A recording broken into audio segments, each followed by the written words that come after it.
Chapter 17. Forge the iron while it is hot, German proverb. I dug a little deeper with my hands, but didn't get very far before I realized this wasn't a smart way to start a tunnel. At the least, I needed the shovel and more light than what came from this small flashlight. And I couldn't walk out of here with my entire body as filthy as my hands already were. That would get me noticed by every Stasi officer in Berlin, not to mention the border guards, informants, and probably the great majority of nosy neighbors within a square kilometer of this place. Before I dug any further, I had to have a plan. I also had to ask myself exactly how serious I was about escaping. Now that I knew what Papa wanted, I better understood just how dangerous it was for me to be standing here. I didn't have to dig or tunnel or do anything but be inside this air shelter to give them enough reason to arrest me or worse. And if I started, I would have to finish, because a half-dug tunnel was no different to the Stasi than a failed escape attempt, and my punishment would be no less severe. If I started, I was committing myself to literally do it or die, and my odds weren't exactly on the side of success. My legs were shaking when I climbed out, and I took extra time to make sure the wood boards across the window looked exactly as they did the first time I'd found them. I'd been angry when I left here before and might have been more careless with the boards than I should have been. My footprints showed clearly in the softer part of the dirt, and Frau Eberhardt had already seen me with a shovel. I hadn't even started digging yet, and already my mistakes were mounting. I brushed over my tracks and then stuck to the hard soil instead. But I couldn't work up the nerve to dart across the empty field and into the alley. The best I could do was to slink along the edge of the wall and hope if anyone saw me that I looked casual enough to escape any further attention. But it was nearly impossible to pretend that my senses weren't focused on every detail around me. If the watchtower guards had binoculars, they might look at my hands and wonder how they'd gotten so dirty. I wished I had pockets like boys did for their pants, but my skirts didn't have any.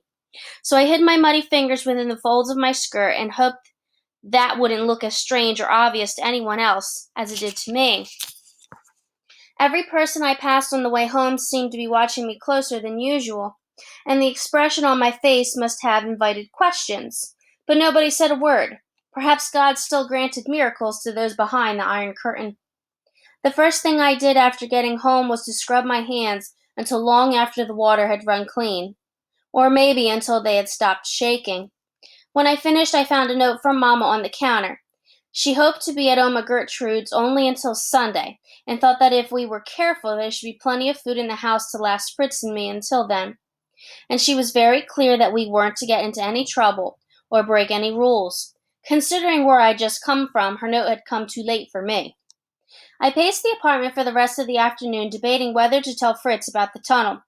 I knew I shouldn't. Tunneling under the death strip was probably impossible, and even if it wasn't, we'd still have to get through the tunnel without being shot, like Anna's brother.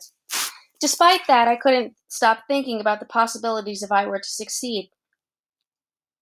What would it take to build a tunnel? Lots of digging, obviously. Was I capable of all that on my own? Maybe with enough time, but there was so much I didn't know. How would I know if I was going straight, or that I was deep enough? How would I know when it was safe to tunnel back up to the surface?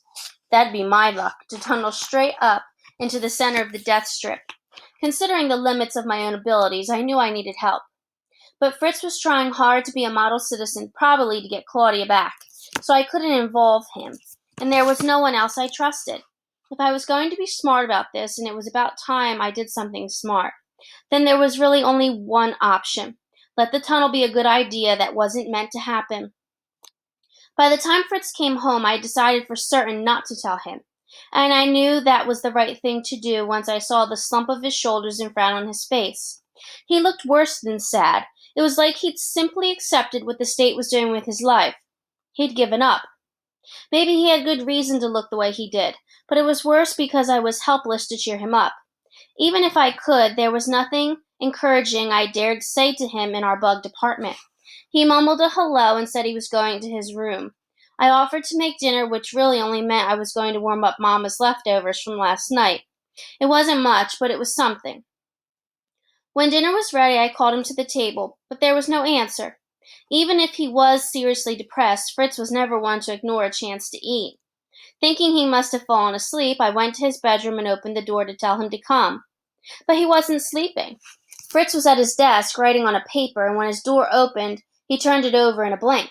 I didn't know hands could move that fast. My eyes narrowed. "What are you doing?" "Nothing," which was obviously a lie.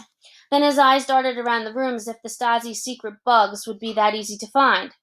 "Just a little extra homework, that's all." "Oh, right." My voice might have sounded like I agreed with him, but the expression on my face made it perfectly clear I knew something more was going on. "Food's ready." We shared the usual meaningless chatter over dinner. We talked about school, about how long Mama might be at Oma Gertrude's, and about our plans for the summer. I didn't care about any of it, and neither did he. Fritz did let one piece of actual news slip into the conversation, something I had suspected for a while but never dared ask about. He had been fired from the bricklaying job, and we both knew why. "I've tried to find other work for this summer, but nothing's turned up yet." His voice was hopeful, but his eyes were dead. "Does Mama know?" "Without Papa here, we counted on the money from Fritz's after-school job to get us through each year. Mama doesn't need any more worries."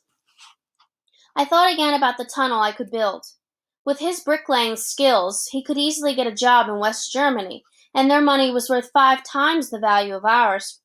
After supper, Fritz returned to his room with strict instructions that I wasn't allowed to enter without knocking. He'd never done that before, confirming my suspicions that he had some big secrets. I would have snuck in and peeked at his papers if he left his room, but he never did. Not once. I didn't find out anything until breakfast the following morning. He came out of his room with the papers in his hand. He commented on how cold it was and that he wanted a fire. It was actually a perfect spring morning, one in which we'd never build a fire, not unless we needed to burn Fritz's papers, of course.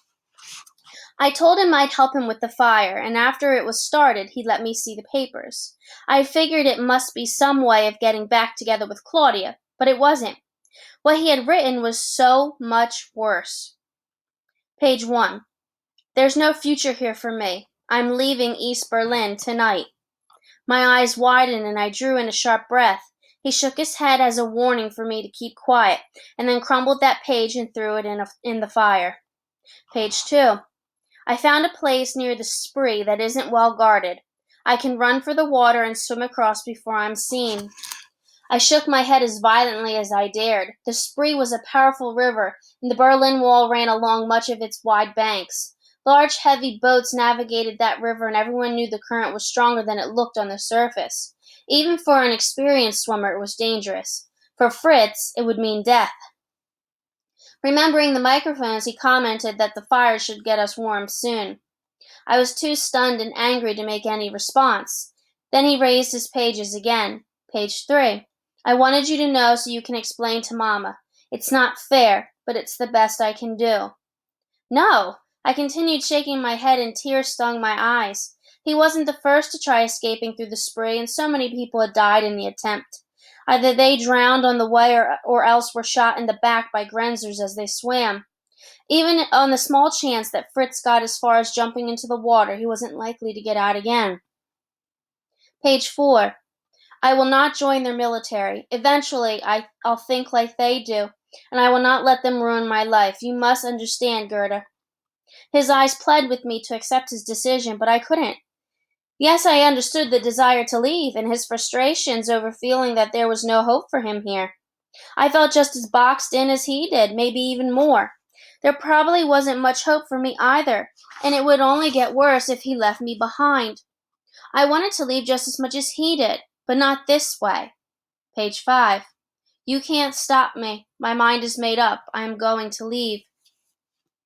He started to crumple up that page and toss it in the fire with the others, but this time I grabbed it and ran for a pencil, while making a lame comment to the microphones about breakfast.